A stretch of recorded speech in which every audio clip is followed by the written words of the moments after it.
Hi everyone and welcome. My name's Deborah Fay from Disruptive Publishing, and today I'm talking about why it's absolutely crucial that you create your own super sexy sacred writing space.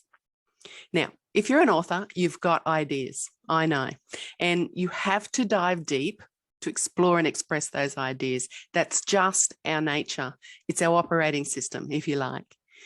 Those ideas can be like demanding children competing for our attention. So there's nothing worse to an author than having lots of ideas swimming around in our heads and not being able to give them the attention that they crave and deserve. We need to be able to process our thoughts and see where they want to take us. Now, obviously, this is a first world problem, but it is a heartfelt problem and one that has to be addressed, or we literally ache. So what could possibly get in the way of us expressing our true nature? Well, there can be a number of reasons that we can't express ourselves as we would like, and they include no space to write. So that's always being surrounded by people and having absolutely no privacy, having no place to write. So nowhere that's set up with a computer where we can sort of keep our computer and our journals where they're safe and private. No time to write. So having lots of demands on our time and being too tired to try and find space to write. And finally, nothing to write on. So whether that's a laptop, a computer, or no journal to write in. Now, I want to assure you that by creating a designated writing space, you can fix all of these things and turn your desires to write from a chore into a pleasurable experience, and the pleasurable experience it really wants to be for you. So what does a super sexy sacred writing space look and feel like? Well, for starters, it's your writing space and nothing else. It's not somewhere where you dump things when you run out of room somewhere else. It's just for writing, and it stays that way. Now, your space needs to be somewhere where you can have a door in order to keep it sacred. It's a space that you want to be in. You must love it, and you must feel like it loves you right back. It has to be a very personal space and one that lifts you up and makes you feel great. It needs to be the right temperature so that you are comfortable. And it has to be free of clutter. Now, clutter includes any unfinished business. So anything like washing or folding, paperwork, or any other responsibilities that are screaming for your attention. And I will add, make you feel guilty every time you look at them. Clutter also includes having too many things in a small space. And it also includes having things around you that don't inspire you. Your space also needs to be attractive and just have simple things that make you feel good when you look at them. Maybe they hold special memories, or maybe they just look good.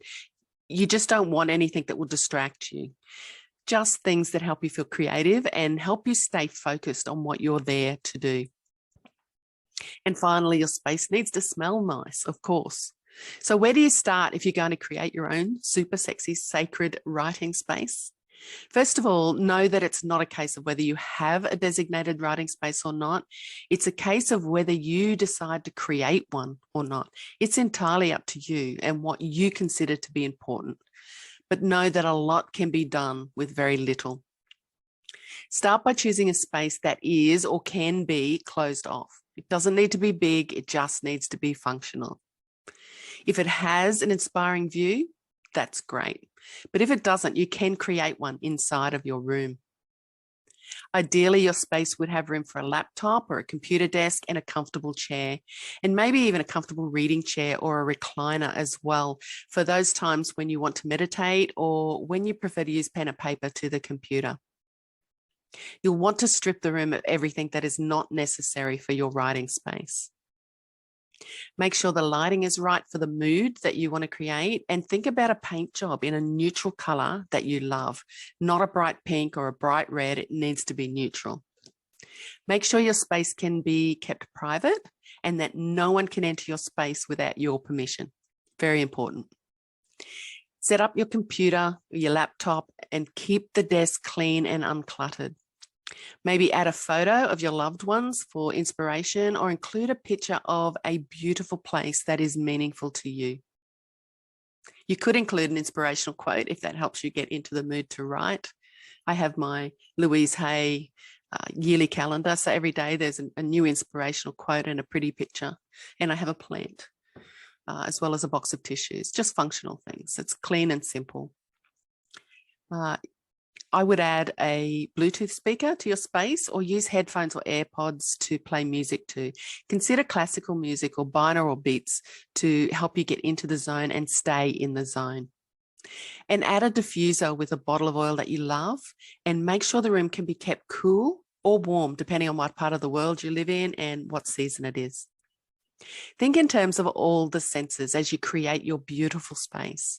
You want everything you see, everything you hear, and what you smell to be inspiring and uplifting. And you want to be physically comfortable. So the temperature needs to be right for you.